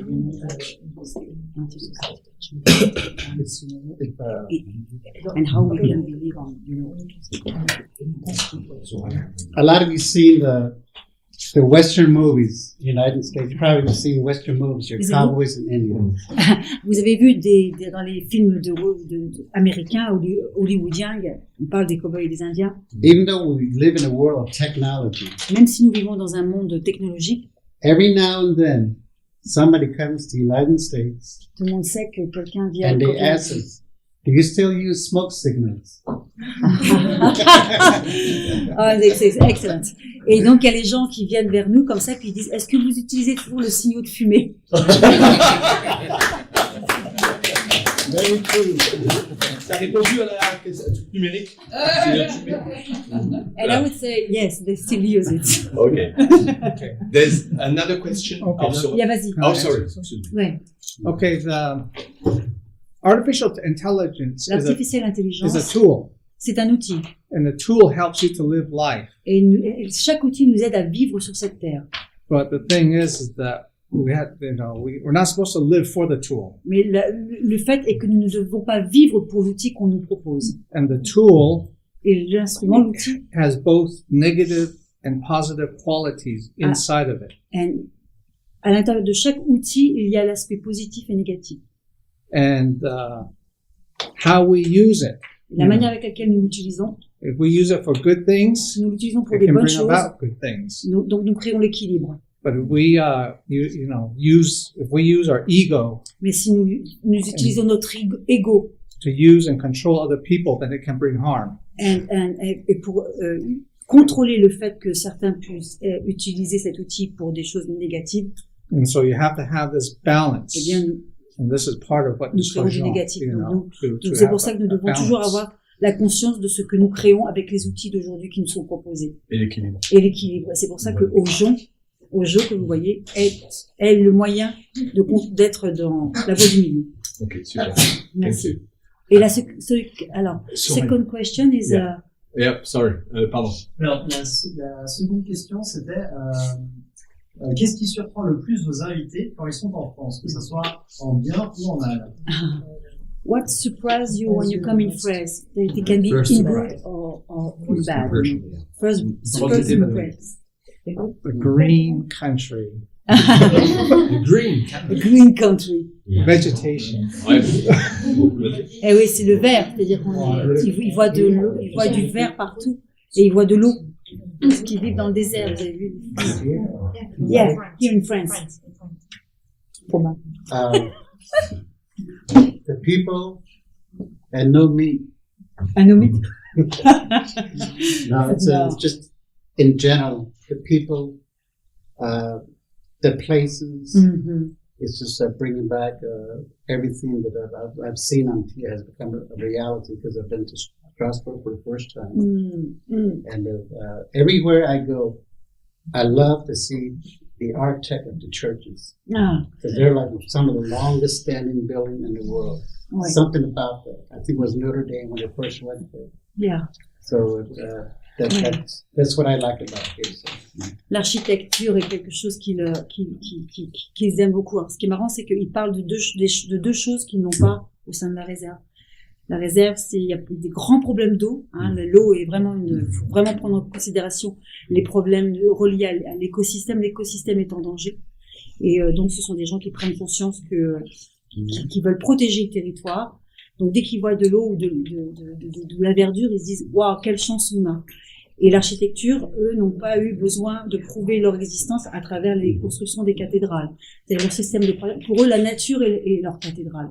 Donc c'est vrai que ce qui est intéressant, c'est de voir que même s'ils n'ont pas la connaissance des architectures comme nous l'avons, ils sont quand même impressionnés, ils apprécient cette différence. Et, moi aussi, également, bien que je connais pas encore bien Paris, c'est la première fois que je viens ici. Mais moi, j'ai dit, j'ai circulé un peu dans d'autres pays. J'ai vu un changement. Le changement. J'ai vu aussi quelque chose qui correspond un peu à chez nous, à chez moi. Il y a du vert, parce que nous, on est dans un Gabon vert, de forêt. Bien qu'il y a d'autres qui en plantent aujourd'hui, par rapport à nous qui avons encore une forêt comme le frère qui était dans la zone du Cameroun. Vous voyez? Le Cameroun et le Gabon, c'est des voisins. Ouais, on est à côté, c'est comme le Congo. Alors moi, je dirais que j'ai apprécié aussi la manière que vous avez cadré, un peu, vous avez bien mesuré vos superficies et vos maisons. Donc c'est magnifique. Nous, on a des constructions anarchiques. Vous voyez, déjà, on n'a pas le temps de prendre, vous voyez, de prendre le temps de bien classer, comme j'ai vu ici. Bon, j'ai apprécié. Bien qu'on n'avait pas vraiment une forêt vraiment. mais je vous dis que la terre, elle est la même. La terre, elle est la même. Et c'est bien entretenu chez vous, c'est bien.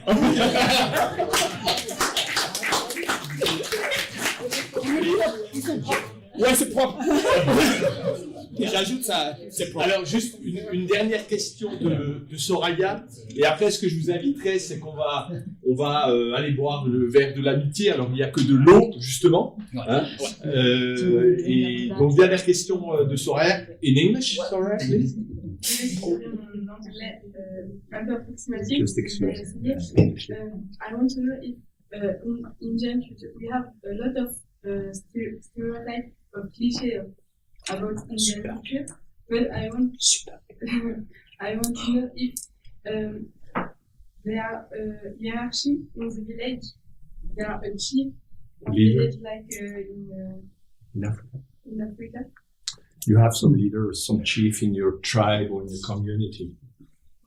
Not like the movies. I like it. The sense of humor has come back. But now now they elect the leaders. You Bon, know, là, ils ont une organisation qui s'appelle les élections, et donc ils éluent des leaders, les élimes. Donc, il y a un président, hein, la nation, Navarro, c'est une nation, c'est reconnu comme nation, donc ça veut dire qu'elle est fédérée par un gouvernement Navarro, qui est représenté par un président Navarro. Ils ont un conseil tribal qui pourrait être proche de l'Assemblée nationale pour nous.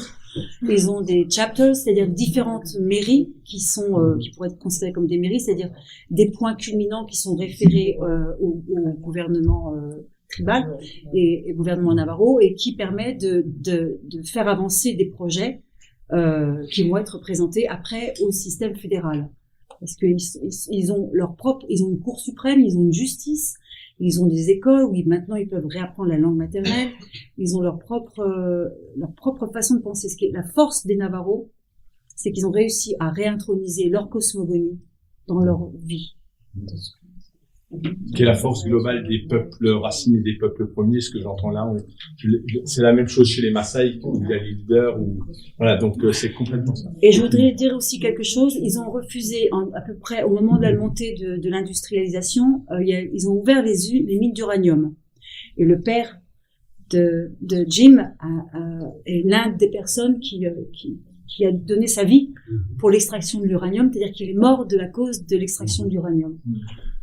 Aujourd'hui, le frère de Jim essaye a toujours demandé des dommages et intérêts auprès du gouvernement fédéral pour que les familles récupèrent de l'argent parce que les hommes ont disparu, parce que l'eau qui était utilisée allait dans les canalisations des habitations et les sociétés extractrices américaines savaient cela.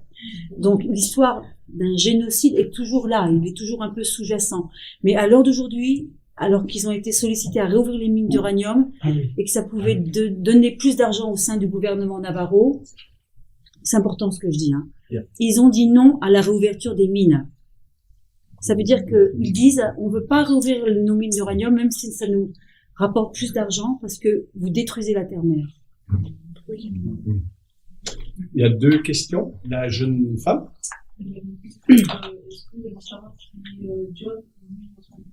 Jim. Il avait un lien parental ou pas?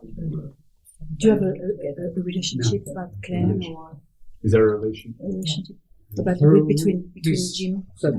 The touchy me part is my father's clan. So Father's clan. They're 3 different clans. Yes. Dans chaque clan, il y a à peu près une cinquantaine de clans, et dans les clans, il y a des sous-clans. Et tous les noms des clans sont reliés à la nature. Et donc, quelqu'un qui est issu d'un clan ne peut pas se marier avec quelqu'un issu du même clan. Et ça, c'est pour faire en sorte de pérenniser la race. Ouais. C'est pareil comme chez nous. Ouais, voilà. Partout. On respecte la tribu. Voilà. Il y a des tribus où facilement tu peux épouser. That's the same in Il y a des in tribus que Africa. tu peux pas.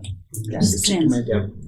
Ok, une autre question chez Philippe. On a parlé de la justice avant. Je voudrais savoir dans les grandes lignes comment s'organise la justice Navarro.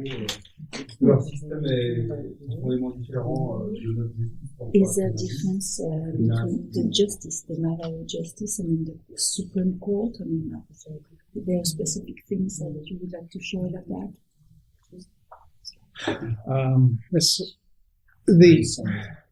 There's old traditional justice which has been superseded, replaced by the court systems. Alors, l'ancienne justice tribale a été remplacée par la Cour suprême.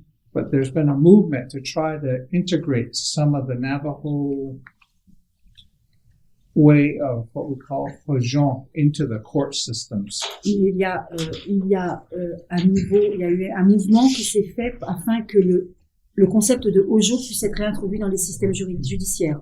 So at one level, there's what we call the peacemaker courts. Et donc les intervenants, ceux qui permettent de mettre en place au sein de la Cour suprême le Hojo, ce sont ce qu'on appelle les peacemakers, les faiseurs de paix. There, two families try to settle a disagreement with the judge, and with the judge mediating. Donc le peacemaker est un facilitateur qui va pouvoir de mettre en place la philosophie, la spiritualité Hojo au sein de la manière de la prise d'une décision d'un juge. And if it doesn't work, they go through the regular court system. They actually litigate it with lawyers. Voilà. Et si ça ne marche pas, ils vont essayer de réinsister pour que les lois puissent être en faveur de ce mode de système. But the peacemaker level is they try to talk it out. They try to talk it out without really going to, having the lawyers settle things and paying money. Mais ce qui se passe, c'est que le peacemaker est vraiment là entre la transition. Il fait la transition entre la famille, c'est-à-dire celui qui est touché par un délit qu'il a commis, et la justice. Et va essayer de prendre en considération les décisions des uns et des autres, ou les peurs, ou les peines, pour pouvoir concilier le tout et continuer à fédérer au jour. But criminal cases go straight to the judicial system. Mais pour celui qui a commis un crime, il va directement dans le système issu de la Cour suprême issue du gouvernement fédéral. Last question, dernière question. Des réponses. No? Yeah, the last one. Thierry. I have a question. You told us that we should be connected to the earth and to the sea. And today we see that we are running after the financials, we are running after the technologies. You told us also about the artificial intelligence. We should use the artificial intelligence as a tool. And now today, I have a daughter, and I'm fighting every day with my daughter to balance the time, with the tool, with the IP, the tablet applications, and the way she should breathe the air outside, running in the forest, etc. So what should be your advice today in our community, where we are all, let's say, affected by that? We are all running after the time, and we are also tired in the evening coming home. Ok, je vais juste traduire pour. Moi, je te déchire. Donc, en fait, Thierry disait, donc il y a toute l'intelligence artificielle qui peut être utilisée comme un outil, mais quand il voit sa fille qui est en permanence derrière les écrans, qui utilise cet outil, il aimerait parfois qu'elle aille dans la forêt, qu'elle aille courir, et qu'elle aille prendre l'air. Donc, quel conseil Jim et John et l'ensemble de nos amis pourraient donner pour que sa fille puisse sortir?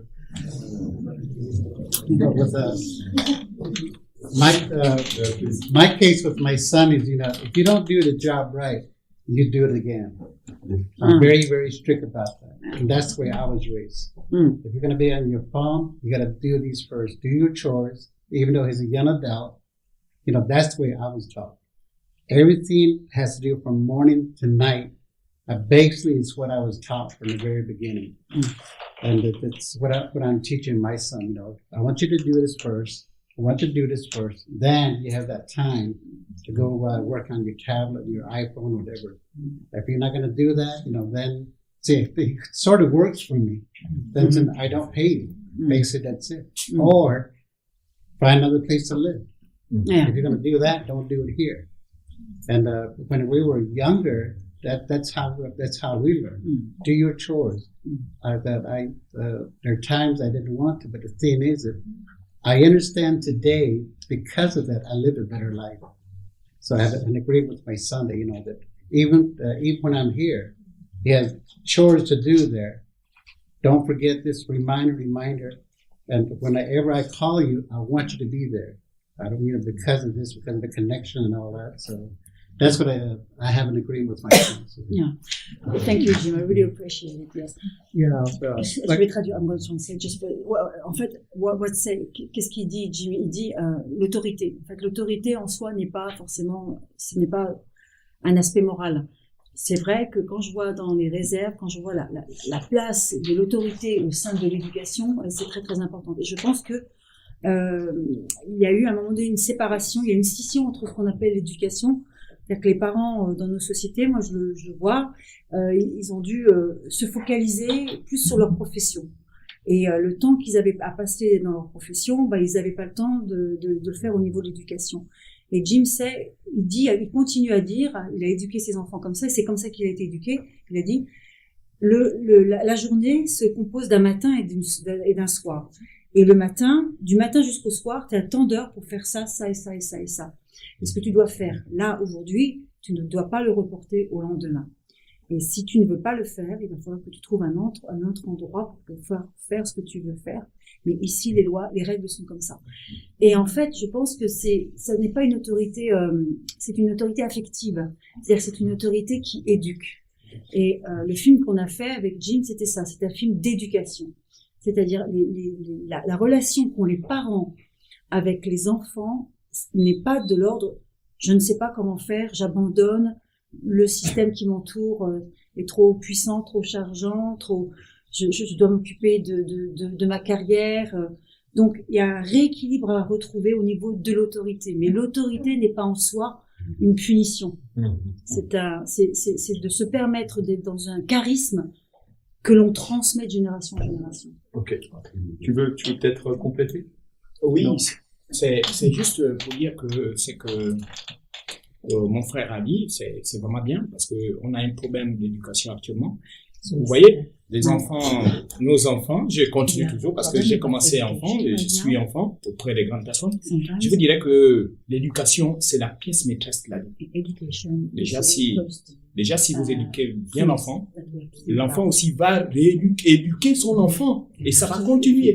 C'est ça le poteau central de la vie éternelle. Déjà, si vous respectez peut-être les conseils des parents, vous n'avez pas la vie sauve. Vous êtes embêté. L'esprit aussi n'est pas en paix. Parce que la racine, c'est le respect. La racine principale. C'est à travers la racine principale qui donne les bébés racines. Afin que l'arbre soit solide. Et la racine principale, elle est solide à travers les bébés racines aussi. Vous voyez, c'est un globe, c'est tout un parcours. Mais déjà, nous devions continuer à ne pas nous fatiguer, à conseiller peut-être la génération nouvelle. Vous voyez, c'est important parce que nous aussi, on a été éduqués, on a été toujours conseillés pour les têtus. Tous les jours, je t'alloche en parole. J'ai été comme ça, j'ai aussi fait ça. Et mes enfants aussi, je dois faire aussi autant. Donc, je dois les conseiller jusqu'à. En fait, on est infatigable. On est infatigable. Pourquoi? Parce que c'est important de forger les enfants. C'est en forgeant qu'on devient forgeron. Voilà.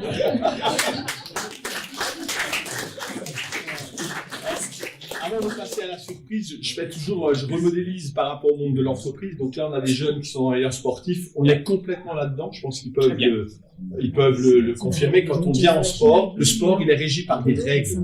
Et par des règles, il y a des coachs. Et les coachs sont là non pas pour punir, mais sont là pour conseiller. Par contre, ils ont une autorité, une crédibilité et une légitimité que vont leur donner les jeunes. Ça, c'est la première chose. Maintenant, on transpose ça dans le monde de l'entreprise. En tant que manager, c'est exactement la même chose. À un moment, vous devez être le garant des règles que l'entreprise a dictées. Et vous devez aussi, à un moment, recadrer quand vous estimez, vous, manager, que ce soit fait. Mais toujours de manière bienveillante, toujours, et de manière respectueuse. Ce que j'ai appris, moi, dans mon enfance, si tu veux qu'on te respecte, tu respectes. C'est vrai, les gens. Voilà. Donc, voilà. Et ça, on l'apprend aussi, on doit l'apprendre aussi dans nos familles. On l'apprend aussi nativement ou intuitivement, j'allais dire, dans les quartiers parfois. Hein, c'est ça, c'est je te respecte, tu me respectes. Ben oui. Voilà. On touche, on va au terme de notre réunion. Je crois que tu voulais faire une petite surprise. Ouais, je vais vous faire une petite surprise, mais avant, je voudrais savoir comment vous êtes, vous les jeunes. Comment vous vous sentez par rapport à ça, à cette rencontre? J'ai juste l'impression d'avoir vu un cours d'histoire en direct. À l'école, ce serait top, hein. Ben, ça nous interroge sur la manière de délivrer. D'autres qui voudraient réagir? Oui, vas-y. C'est intéressant et moi maintenant c'est comme on dit, c'est télévision, play, il y a que ça maintenant. Donc voilà. Et là, ce que tu as entendu, comment ça résonne chez toi, comment tu l'as vécu? Je dis que les téléphones, la télé, voilà, on peut vivre sans. Ah, super. Ouais. Great. Super. Ouais. Super. Alors, I never answered his question. Okay, go ahead. Feel free. On va attendre, hein, de toute façon, on a toute l'après-midi, on est entre nous. Hein. Okay. Like Jim mentioned, some of these elders were really hard. I mean, I wouldn't say mean, but they were really stern. I mean, they grew up in a time when you had to raise the cattle and the sheep because that meant survival, and you're working on the, growing crops and looking after things. That was needed in order if you want to live through the winter time. It's not really like that now, but yeah, I did experience that sternness, about, you got to get things done. But the day and age, in a way, has changed, and I think people have to have an idea of what is life, and then, from my perspective, you just explain, what is life, which is basically, the parents are looking after you, when you're young, but at some point, the child has to take responsibility to learn. They reach a stage where they have to learn, because the more they learn, the more of life's challenges they can overcome. Voilà. And if you neglect that, then they're going to have a hard time in life later on. So at some point, yes, you got to set the boundaries, but you might have to explain it to them. I know. So that's just one way. But yeah, they're going to have to learn how to, when I mean learn to learn, I'm just not only talking about academic, I'm talking about social teaching, how people interact with each other, things like being respectful, economic systems, how to make money, how to, men and women treat each other, religious systems, those help you to live life. So they're resources to build. So that's all I can think of. Donc, ce qui explique John, c'est qu'en fait, l'éducation se fait aussi par l'intermédiaire de ce qu'il y a à faire au quotidien, ne serait-ce qu'à la maison, ne serait-ce que par rapport aux devoirs, mais c'est aussi comment l'enfant doit comprendre dans quel système il fonctionne. C'est-à-dire qu'il doit comprendre les lois et les règles du système qui nous entoure pour pouvoir voir comment il peut les articuler en sa faveur. Donc l'éducation, ce n'est pas uniquement, c'est créer un équilibre entre la relation avec les parents, mais aussi au fur et à mesure qu'on devient de l'enfant au teenager, à l'enfant adolescent, et lorsqu'on va aller, on apprend déjà autre chose, c'est-à-dire que on sent bien que vers l'âge de 11 ans, 12 ans, 13 ans, où il va falloir qu'on remonte les manches pour apprendre autre chose. Et donc à partir de ce moment-là, il va falloir comprendre aux enfants qui vivent dans un système, et que les lois du système, ils doivent les comprendre pour éventuellement les changer de l'intérieur, s'ils doivent les changer de l'intérieur, parce que ça va être leur métier à venir, mais c'est aussi voir comment ils peuvent tirer les bénéfices de ce système pour pouvoir exister dans ce système-là. Et ensuite, trouver un équilibre aussi ensuite avec quand eux-mêmes deviendront parents, c'est trouver l'articulation qui vont leur permettre de trouver les outils pour pouvoir avoir une meilleure connaissance de leurs expériences et pouvoir les transmettre à leurs enfants. Donc, ce cycle de vie, c'est ça en fait, c'est trouver un équilibre tout le temps entre le mode éducatif, c'est-à-dire nous-mêmes dans notre relation avec notre famille, dans notre relation avec nos amis et notre relation avec la communauté plus grande. Super, merci. Super.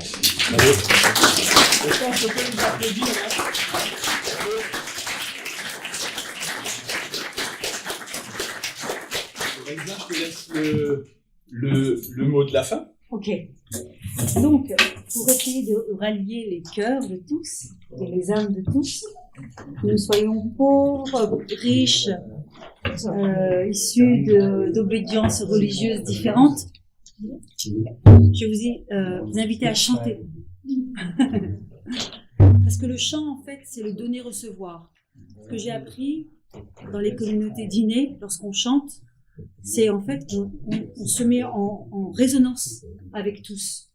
Et nous répétons un même mot, une même chose, pour que l'idée de la c'est-à-dire de l'interconnexion, puisse favoriser les aspects sociaux. Quand les gens chantent ensemble, que ce soit dans les powwows, dans les rassemblements sociaux, ils ne font pas que chanter et ils ne vont pas se rassembler uniquement pour chanter. Ils vont chanter, danser, et ils vont créer de l'humour, ils vont, par exemple, ce sont les femmes qui invitent les hommes à danser. Et les hommes doivent donner de l'argent à la femme. Et s'ils ne donnent pas d'argent, la femme va prendre the belt, elle va prendre la ceinture de l'homme en disant « t'es même pas capable de me donner de l'argent ». Mais c'est un jeu social, en fait, d'accord? Donc, chanter, c'est ça, en fait, c'est être dans le donner-recevoir. Donc, avec Jim et John, et puis toi. Ah, c'est ça. Ah, c'est ça? Tu vas nous accompagner? Oui, il n'y a pas de souci. Après, c'est quoi ta clé? C'est Ma sol, clé? fa, ré, do, mi? Moi, j'ai le mongongo.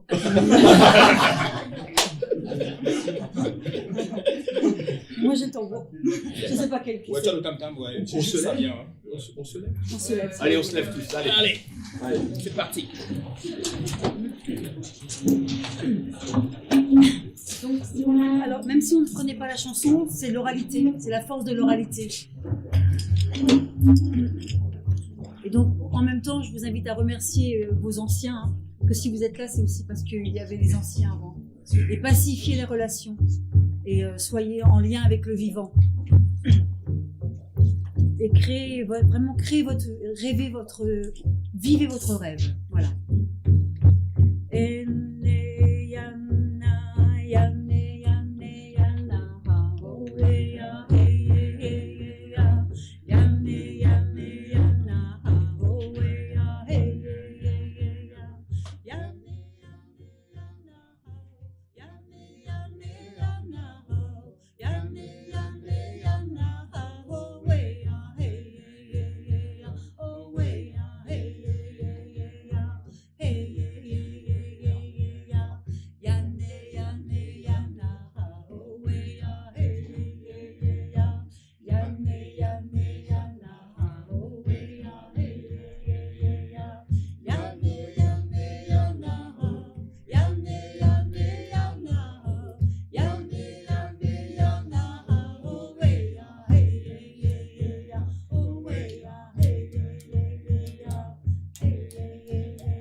Yanné, Yanné, Yanna. Oh, oui, ah, plus fort. Yanné, Yanné, Yanna. Oui, Yanné, Yanné, Yanna. Yanné, Yanné, Yanna. Oh, oui, ah, hey, hey, hey, oh, oui, ah, hey, hey, hey, hey, Yanné, Yanné, Yanna. Oh, oui, ah, hey, hey, Yanné, Yanné, Yanna. Oh, oui, ah, hey,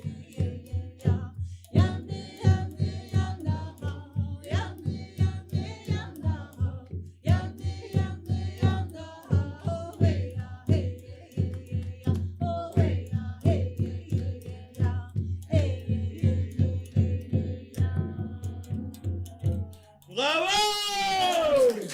Merci, merci.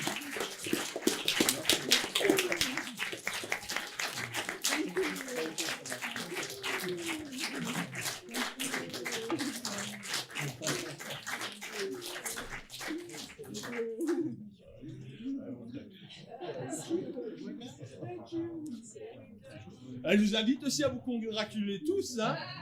Hein? Oui. Ben oui. Je vais vous remercier. Ben oui. Thank you. Thank you.